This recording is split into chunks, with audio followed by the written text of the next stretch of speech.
السلام علیکم دوستو، کیسے ہیں آپ؟ ٹھیک ٹھاک ہیں؟ اچھا، آج میں راشد قمر صاحب کے ساتھ ایک بہت ہی امپورٹنٹ ٹاپک پہ بات کروں گا۔ آلریڈی آپ لوگ راشد قمر صاحب کو جانتے ہیں، یہ as a general manager general tyres میں کام کر چکے ہیں، 35 سال ان کا ایکسپیرینس ہے۔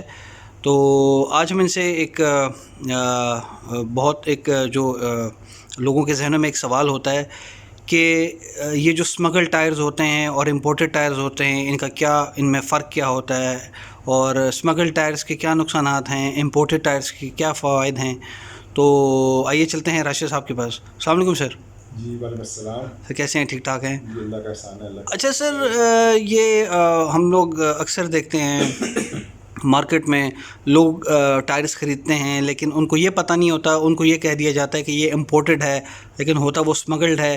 سر یہ کیسے پتہ لگے گا؟ پہلا سوال میرا سر آپ سے یہ ہے کہ یہ کیسے پتہ لگے گا کہ یہ امپورٹڈ ٹائر ہے یا اسمگل ٹائر ہے؟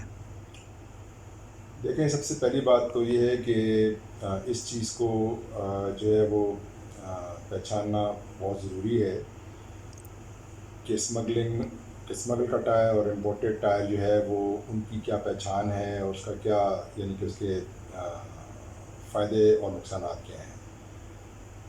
آپ اگر مارکیٹ میں جب ٹائر لینے کے لیے جاتے ہیں، برسٹون کا یا یوکوہاما کا یا ڈنلپ کا، تو سب سے پہلی چیز جہاں سے آپ اس کو آئیڈینٹیفائی کر سکتے ہیں وہ اس کی ہوتی ہے پیکنگ، یعنی کہ جو ریپنگ اوپر کی ہوتی ہے وہ بہت امپورٹنٹ ہوتی ہے۔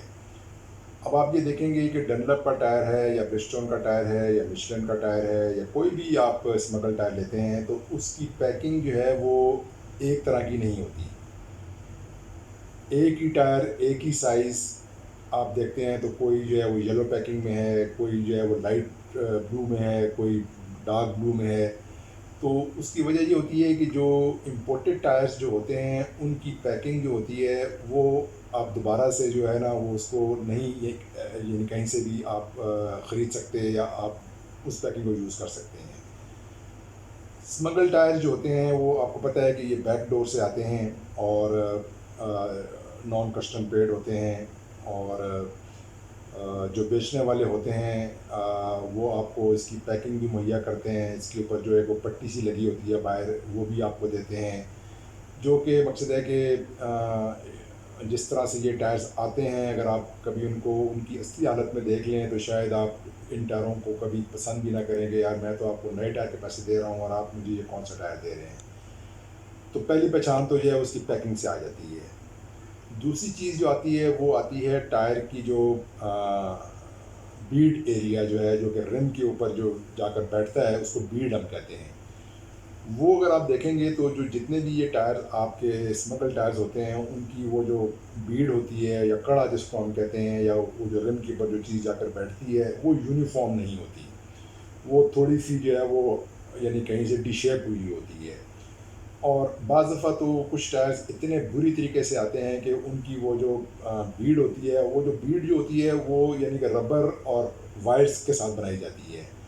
تو جب وہ بعض دفعہ جب وہ یہ ٹائرز جب آتے ہیں تو یہ 8 بن کر آتے ہیں، 8 بن کر آتے ہیں، اور یہ 8 بن کر اس لیے آتے ہیں تاکہ میکسیمم کیپیسٹی میں یہ ٹائرز جو ہے نا وہ جو بھی اس کو یعنی کہ مہیا کر رہا ہے وہ آپ تک پہنچا سکے۔ تو جب یہ 8 بنا کر اس کو لے کر آتے ہیں تو وہ بہت عرصہ جب اس پوزیشن میں رہتے ہیں تو وہ اپنی اوریجنل جو ان کی شیپ ہوتی ہے وہ اس کو لوز کر جاتے ہیں۔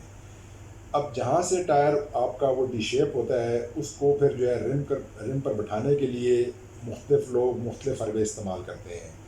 کچھ لوگ جو ہیں اب ٹائر کے اندر جو ریکمنڈڈ ایئر پریشر جو ہوتا ہے نارملی کارز کے اندر وہ 30 پاؤنڈز ہوتا ہے، یہ لوگ کیا کرتے ہیں کہ اس میں 40 پاؤنڈ ڈال دیں گے۔ جب آپ پوچھتے ہیں یار کہ آپ نے اس کے اندر 40 پاؤنڈ ہوا کیوں ڈال رہے ہیں، تو کہتے ہیں یہ نیا ٹائر جب بھی ڈالتے ہیں تو اس کے اندر ایکسٹرا ایئر اس لیے ڈالی جاتی ہے تاکہ یہ اپنی جگہ پر آ کر بیٹھ جائے۔ آپ ایک ہفتے کے بعد آئیے گا یا 2 دن کے بعد آئیے گا تو پھر ہم اس کو نارمل کر دیں گے۔ حالانکہ یہ کوئی ایسی اس میں کوئی سائنٹیفک ریزن کوئی نہیں ہے، یہ صرف اس ایپ کو چھپانے کے لیے جو ہے یہ کام کیا جاتا ہے۔ تو بعض دفعہ ایسا بھی ہوتا ہے کہ وہ ٹائرز جو بہت زیادہ ڈی شیپڈ ہوتے ہیں وہ اس جگہ سے بار بار ان میں سے ایئر لیک کر رہی ہوتی ہے، اور خدا نخواستہ کسی بھی بڑے حادثے کا بھی آپ یعنی شکار ہو سکتے ہیں۔ تو لہذا یہ تو بات جو میں نے آپ سے کی ہے، یہ آپ سے میں نے کی ہے اسمگل ٹائرز کی۔ اب جو امپورٹڈ ٹائرز ہیں یا آپ لوکل ٹائرز کر لیں، لوکل میں اب صرف جنرلی ایک ایسا ٹائر ہے کہ جو یہاں پروڈیوس ہوتا ہے. ان ٹائرز کی ایک تو پیکنگ آپ کو یونیفارم ملے گی، اس کے اندر کوئی رنگ برنگی پیکنگز نہیں آتی ہیں، نمبر 1. نمبر 2، ان کی جو بیڈ ہوتی ہے وہ بالکل یونیفارم ہوگی. کوئی بھی ٹائر آپ کھولیں گے، چاہے وہ سال پرانا ہے یا 2 سال پرانا ہے، اس کی بیڈ جو ہے وہ اپنی جگہ پر، اور اس کو ماؤنٹ کرنے کے اندر جو ہے وہ کوئی اتنے ایفرٹس نہیں کرنے پڑتے ہیں، اس میں کوئی رسک بھی انوالو نہیں ہوتا. تو لہذا بات یہ ہے کہ جو اسمگل ٹائرز جو ہوتے ہیں ان کی شکل بھی وہی ہوتی ہے، ان کا میک بھی وہی ہوتا ہے، ان کا اوریجن بھی وہی ہوتا ہے، ان کا پیٹرن بھی وہی ہوتا ہے، مگر فرق جو میں نے آپ کو بتایا ہے جو لوگ نہیں ریئلائز کرتے ہیں وہ یہ فرق ہوتا ہے. اب یہ بھی ڈپینڈ کرتا ہے کیونکہ یہ ایک ربر پروڈکٹ ہے، آبویسلی وہ جو بیڈ ایریا جو ہوتا ہے وہ ایٹ ٹائمز جو ہے وہ اپنی جگہ پر آ بھی جاتا ہے اور وہ پھر قابل استعمال بھی ہو جاتا ہے. تو لہذا جب آپ پیسے خرچ کر رہے ہوتے ہیں تو آپ اس چیز پر پیسے خرچ کریں جس کے اوپر آپ کو منی بیک گارنٹی ہو، جس میں کوئی رسک فیکٹر نہ ہو. تیسری چیز یہ آ جاتی ہے کہ ہمارے ہاں ایک یہ ٹرینڈ ہے کہ لوگ کیا کرتے ہیں کہ ہر ٹائر کی جو ہے وہ وارنٹی یا گارنٹی دے دیتے ہیں، جبکہ یہ ٹوٹلی جو ہے ایک غلط یہ حرکت ہے، ایک غلط بات ہے کہ اپنا مال بیچنے کے لیے آپ اپنے کسٹمر کو جو ہے مس گائیڈ کرتے ہیں. اب انفارچونیٹلی ہمارے یہاں میجورٹی کسٹمرز جو ہوتے ہیں ان کو اس چیز کی اتنی اویئرنیس نہیں ہوتی کہ جب ان کا ٹائر کسی مینوفیکچرنگ فالٹ کی وجہ سے خراب ہوتا ہے اور وہ واپس اس دکاندار کے پاس آتے ہیں جس نے ان کو لکھ کر دیا ہوتا ہے. ظلم یہ ہے کہ وہ لکھ کر دے دیتے ہیں کہ جی 6 ماہ یا 1 سال، جب اس سے پہلے اس ٹائر میں کوئی خرابی آتی ہے اور وہ واپس جاتا ہے کہ جی آپ نے اس کی گارنٹی دی ہوئی ہے، تو وہ آگے اس کے 10 ایکسکیوزز دے دیتے ہیں اس کو کہ نہیں جی آپ نے کم ہوا پر چلایا تھا، اس کو کانچ لگ گیا، اس کو پتھر لگ گیا، اس کو یہ ہو گیا، اس کو وہ ہو گیا، اور وہ بیچارہ جو ہے وہ سوائے ریگریٹس کے اس کے پاس کچھ نہیں ہوتا. تو وارنٹی یا گارنٹی جو ہے وہ کسی بھی ٹائر کی نہیں ہے. سر پاکستان میں کون سے ٹائر کی وارنٹی ہے پھر؟